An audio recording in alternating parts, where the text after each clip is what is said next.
Hey guys, it's Cal from the Lighting Doctor here. I hope you guys are going to enjoy this consultation series. We're going to give you all kinds of tips and tricks for effectively and properly lighting up your home. This is a free consultation that we do for all our clients. So if you want to get your free consultation, just shoot me an email at cal@lightingdoctor.ca.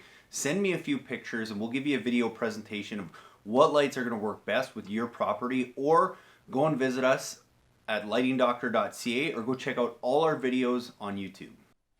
Hey, Don, thanks for the pictures. There's so many cool things you could do here. So I think what I'm going to do is just kind of give you some ideas, some different things that you can do, and then let me know what you like. If you have an idea of how many lights and stuff you need, we can kind of go from there.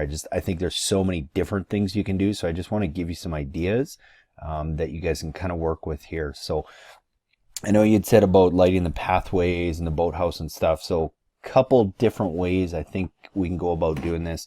I'm going to be talking primarily about a little bit of accent lighting, like some uplighting that you can use for some of the trees. Some of the path and garden lighting I think will fit in your situation for lighting some walkways and whatnot. And then this is kind of like my workhorse light. I love these lights, and I think there's a lot of areas where you can use this deck and wall light, and I will show you where and how we can do some of that. So, and literally there's a million things you can light on this property. So it just depends on your budget and what you guys are looking for. But if it was my place, this is where I would start. And remember that you can always add on more down the road. So I think anywhere where you have these beds and you kind of have like a feature tree like this or something in there that you want to feature, that's where you want to use this accent light and this uplight. And I would get that, at the base here, and probably have that shining straight up. I might even do that from two different angles, because as people are driving in and maybe as they're looking up from the lake, you might want to highlight that tree from both sides. And then for lighting the walkway here, and you've got lots of great pictures of it that I will go through.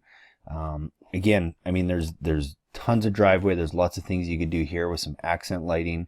Like some in-ground lights along the driveway to light up the trees. We do that sometimes. I'm not sure if that's an area you want to do, but you could definitely do something with that. I wouldn't use any path lights or anything that can get knocked over, but sometimes mounting them either at the base of the tree and having them shining up, or having some in-ground lights that are low maintenance and really just bordering the driveway is a good look. And you would do that with typically with these in-ground lights. Because they just go flush into the ground, so you can still mow over them and stuff. The other option is using an accent like this and actually just mounting it on the tree, roughly here, and have it just shining up. So those are some ideas for that. But as I go to the walkway here, I think a couple of things you could do. I think because you have some beds, and depending what you're wanting to put in there, you could use just some of the path and area lights like this guy here, because that's going to do two things. One, say if you were to put one here, that's going to help highlight the bed, as well as it's going to cascade some light down on the walkway. This is probably going to be the easiest way to do it, and I think it could be a good balance, because I think there's some other areas where you can use the wall and deck light. So along this side, I might do that. These lights will space, roughly 8 to 10 feet. The darker the area, the more you can kind of space them. But I would probably try and tier them on both sides of here, with maybe 2 or 3 of them down low. And then also on this side, if you have this tree accented, it would be nice to have those path and area lights kind of going down that walkway. So again, you might have 1, 2, and then you might stagger another one here, and then another one a little bit further down, maybe one over here, so that you can not only highlight the beds, but you can also highlight down the walls and get some light down on the path and area walkways. So yeah, like I said, one over here, kind of like what you have here. The only nice thing is these ones will, the path and area lights will shine a bit more light than those guys. I think the same concept around here. Keep it simple. Going around the house, I think it's a great way to light the path and area, or sorry, the pathway here, but as well as the bed areas. So I would stick with that same theme. Now this is where you might want to get a little bit different. So a couple things I like. I think you could You could definitely accent some of these beds, but I think the way I would prefer to do it is, like I said, with this guy here. And we've done this with lots of decks that range from different heights, from 10 feet off the ground to only a foot off the ground.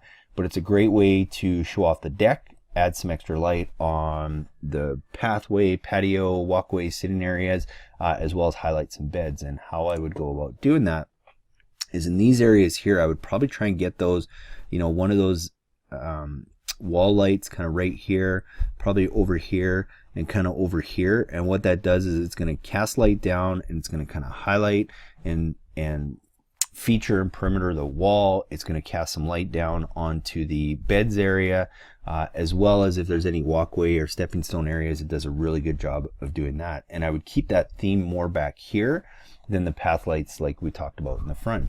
Again, because you got some good spots for that. I would probably try and mount some underneath the deck like this.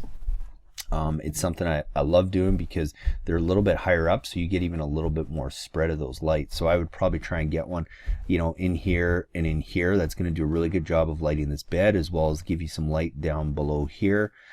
I would, going around the house here, I would probably try and get another one of those guys in here, because it's going to help highlight this pillar as well as the bed, as well as give you a little bit of light on the walkways here, or the steps. I would do the same. I would probably try and get one of those here, here, and here to highlight these nice pillars you have, as well as just kind of make this whole area stand out. And again, you've got some of those here, so for your lake view looking up to the house would look amazing with those.